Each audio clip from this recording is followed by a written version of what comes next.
কেরালায় সন্তোষপুরের নাবালিকা পরিযায়ী শ্রমিককে গণধর্ষণের অভিযোগ। জানা গিয়েছে, মহেশতলার সন্তোষপুরের 16 বিঘা বস্তির বাসিন্দা কয়েকজন কেরালায় পরিযায়ী শ্রমিকের কাজ করেন। ওই এলাকার একটি মেয়ে 6 মাস আগে তার দাদু দিদার কাছে কেরলে থাকার জন্য গিয়েছিল। তারা কেরলের রামানাট্টু এলাকায় থাকেন। সেখানে 1.5 মাস আগে একটি শপিং মলে কাপড় ভাঁজ করার কাজ পায় ওই নাবালিকা। পরিবারের অভিযোগ, মঙ্গলবার কাজে বেরোনোর পর আর বাড়ি ফেরেনি ওই কিশোরী। মেয়ে বাড়ি না ফেরায় ফেরকা থানায় অভিযোগ দায়ের করেন। বুধবার বিকেলে রক্তাক্ত বিধ্বস্ত অবস্থায় বাড়ি ফেরে বছর 17 ওই নাবালিকা। মেয়েটি পরিবারকে জানিয়েছে, শপিং মল থেকে কাজ সেরে ফেরার পথে তাকে নাকের মধ্যে রুমাল চেপে অজ্ঞান করে অপহরণ করা হয়। যখন তার জ্ঞান ফেরে তখন দেখতে পায় একটি ঘরে বন্দী। তার ঘরে প্রায় 20 জন লোক ছিল বলে দাবি। নির্যাতিতার অভিযোগ, তাকে বারে বারে অজ্ঞান করে গণধর্ষণ করা হয়। শরীরে একাধিক আঘাতের চিহ্ন রয়েছে। তাকে কেরল ছেড়ে যাওয়ার হুমকি দেওয়া হয় বলে অভিযোগ। পরিবারের অভিযোগের প্রেক্ষিতে সিরকা থানায় পক্সো ধারায় মামলা দায়ের হয়েছে।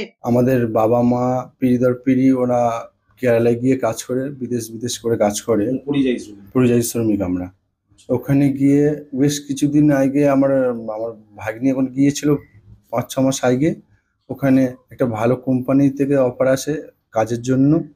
তা ওই শপিং মলে কাজে গিয়েছিল। জ্বর এসছে, জ্বর আসার পরে ওই দুপুর 2টোর সময় ছুটি নিয়ে বাড়ি ফিরছিল। তার মধ্যে কিডন্যাপ হয়ে যায়। তারপরে আমরা রাত 11টার সময় খবর পাচ্ছি বাড়ি আসছে না, বাড়ি আর ফিরিনি। তারপরে আমরা থানায় যাই, গিয়ে থানায় গিয়ে কমপ্লেন করি। 10টার সময় আমার ভাগ্নি ঘরে ফেরে রক্তাক্ত অবস্থায়।